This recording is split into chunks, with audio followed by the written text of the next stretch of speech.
18 जुलाई 2026 की सुबह दिल्ली के जंतर मंतर में कानून के नाम पर एक घिनौना मजाक देखा। 20 दिनों से बिना अन्य के देश की सड़ चुकी शिक्षा व्यवस्था के खिलाफ अनशन पर बैठे 59 वर्षीय क्लाइमेट एक्टिविस्ट सोनम वांगचुक को दिल्ली पुलिस ने किसी खूंखार अपराधी की तरह जबरन हिरासत में ले लिया।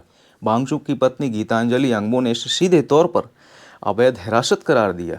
दिल्ली हाई कोर्ट ने भी सरकार के इस तर्क को मानकर उनकी निजी अस्पताल में ट्रांसफर की याचिका खारिज कर दी है। इससे साफ है कि यह सिस्टम अपनी कमियों को छुपाने के लिए पूरी तरह एक हो चुका है। ये गुस्सा बेवजह नहीं है। आंकड़े और इतिहास गवाह हैं कि नेशनल टेस्टिंग एजेंसी यानी एनटीए देश के करोड़ों छात्रों के भविष्य को बर्बाद करने वाली सबसे बड़ी नाकाम एजेंसी बन चुकी है। 3 मई 2026 को 22 लाख से ज़्यादा मेडिकल एस्पिरेंट्स ने अपने सपनों के लिए परीक्षा दी, लेकिन 12 मई को सरकार को घुटने टेकने पड़े और यह मानना पड़ा कि व्हाट्सएप और टेलीग्राम से मात्र 30,000 में देश के डॉक्टरों का भविष्य नीलाम हो रहा था। परीक्षा से पहले ही 130 से ज़्यादा सवाल मार्केट में घूम रहे थे। यह कोई पहली बार हुआ है? बिल्कुल नहीं। यह इस सरकार की उन खोखली नीतियों का नतीजा है जो साल दर साल घोटालों को दबाती जा रही है। 2017 में जिस एनटीए को परीक्षाओं में पारदर्शिता और आधुनिकता लाने के नाम पर बनाया गया था, वह आज कोचिंग माफियाओं और सॉल्वर गैंग की सबसे बड़ी मददगार बन चुकी है।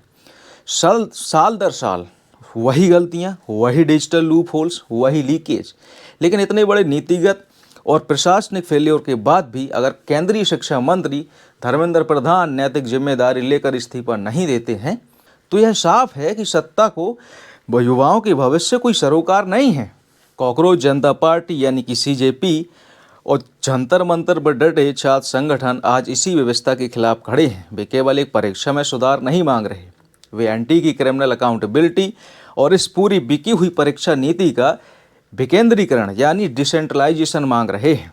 और ये जब तक नहीं होता है, जंतर मंतर की यह आग शायद बुझने वाली नहीं है। सरकार का गणित था कि वांगचुक को उठाते ही जंतर मंतर खाली हो जाएगा, लेकिन दमन से कभी क्रांति रुकती नहीं है।